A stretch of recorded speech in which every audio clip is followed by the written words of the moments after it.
मुंबईमध्ये असताना 1.5 तास आमचा गेला, त्याच्यामुळे यायला उशीर झाला. मी आपल्या सगळ्यांना या ठिकाणी असताना दिलगिरी व्यक्त करतो. एकंदरीत परिस्थिती आपण त्या ठिकाणी पाहतोय. काल मुंबईमध्ये असणारे 2 तमाशा झाला, एक शिवाजी पार्कला झाला आणि एक DC ग्राउंडवरती झाला. एकमेकांना शिव्या घालण्याच्या पलीकडे दुसरं काहीच मला त्या ठिकाणी सापडलं नाही. पुढच्या 5 वर्षामध्ये आम्ही काय करणार त्याचा कुठलाही कार्यक्रम नाही, अशी असणारी परिस्थिती आहे. बेरोजगारी वाढते, त्याच्याबद्दल काही नाही. या ठिकाणी सगळ्यात महत्त्वाचं म्हणजे पंतप्रधानाचं कार्यालय जे मानवतेचं कार्यालय असलं पाहिजे, हे मानवतेचं कार्यालय न राहता हे वसुलीचं कार्यालय राहिले, हे आपण असं लक्षात घ्या. आणि या वसुलीमुळे या देशातलं 2014 ते राज्यसभेमध्ये प्रश्न विचारण्याच्या तारखेपर्यंत, ते मागच्या 3 महिन्यापर्यंत या ठिकाणी 17 लाख हिंदू कुटुंब की ज्यांची मालमत्ता 50 कोटीच्या वरती आहे, त्यांनी नुसताच देश सोडला नाही तर त्यांनी नागरिकत्व सोडलं, अशी असणारी परिस्थिती आहे. मित्रो, एका बाजूला हिंदू राज्य करायला निघालेलं सरकार आणि दुसऱ्या बाजूला आपल्याला असलेलं दिसतंय की या ठिकाणी ज्याला म्हणता येईल की हिंदूंनाच देशाच्या बाहेर घालवण्याचं राजकारण त्या ठिकाणी चाललं. त्याच्यातले काही जण माझ्या ओळखीचे होते आणि म्हणून त्यांना असताना विचारलं की आपण देश सोडला हे मी समजू शकतो, पण नागरिकत्व का सोडलं.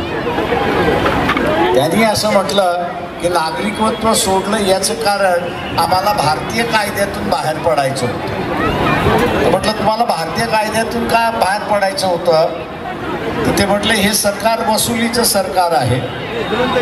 ED वापरते, CBI वापरते, GST वापरते, इन्कम टॅक्स वापरते. आम्ही कमवलेली इज्जत ही मातीमध्ये मिळण्याच्या ऐवजी आणि आपलं सगळं बर्बाद होण्याच्या अगोदर आपण नागरिकत्व सोडा, आणि त्यांनी नागरिकत्व सोडलं, अशी परिस्थिती आहे. मित्रो, तुम्हाला पंतप्रधान हा असणारा मानवतेचा पंतप्रधान पाहिजे की वसुली करणारा पंतप्रधान पाहिजे, हे तुम्हाला आता ठरवण्याची वेळ आली आहे, असं मी आव्हान या ठिकाणी असणारा करतो. शरद पवार असेल किंवा उद्धव ठाकरे असतील, हे दोघंही इलेक्शन नंतर भारतीय जनता पक्षाबरोबर गेल्याशिवाय राहणार नाही, हे आपण असणारा लक्षात घ्या. दोघांच्या चौकशा चाललेल्या आहेत,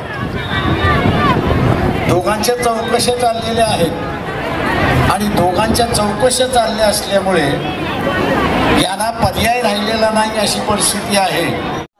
मी एवढं महाराष्ट्रातलं सांगेन की 5-6 जागा सोडल्या की ज्या कम्फर्टेबल मार्जिननी निवडून येतील.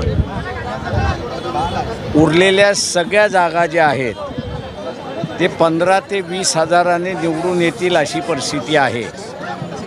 आणि म्हणून शेवटचा फेज संपल्यानंतर सुद्धा जे 400चा क्लेम करत होते, 48 जागा जिंकू म्हणून सांगत होते, आज भारतीय जनता पक्ष आम्ही किती जागा जिंकणार हे सांगण्यापासून स्वतःला कुठेतरी रोखतात आहेत, अशी परिस्थिती आहे. आमच्या माहितीप्रमाणे 1 लाख BJPच्या विरोधात आहे. टक्केवारी कमी झालेली जी आहे त्याचा पूर्ण फटका हा असणारा भारतीय जनता पक्षाला आहे, आणि त्याच्यामुळे रिझल्ट हे अनपेक्षित असतील असं मी त्या ठिकाणी गृहीत धरतो आहे. त्याच्यामुळे मीही या ठिकाणी स्वतःला आवरतो आहे की आम्ही असणारा किती निवडून येऊ याचं मी आज काही सांगत नाही. नड्डा यांनी एक वक्तव्य केलेलं आहे की RSSची मदत घेऊन आम्ही मोठे झालो, पण आता आम्ही फार मोठे झालो, त्यामुळे आता आम्हाला मदत RSSची लागत नाही, असं JP नड्डांचं वक्तव्य आहे. हे मला वाटतं एक फसवं मतदान आहे, फसवं स्टेटमेंट आहे. त्यांना मुसलमानांची मतं पाहिजे आणि म्हणून मुसलमानांना ते सांगतात आहेत की आमचा आणि RSSचा संबंध नाही, तेव्हा ते स्टेटमेंट खरं नाही. RSSच्या बिना भारतीय जनता पक्ष उभा राहू शकत नाही.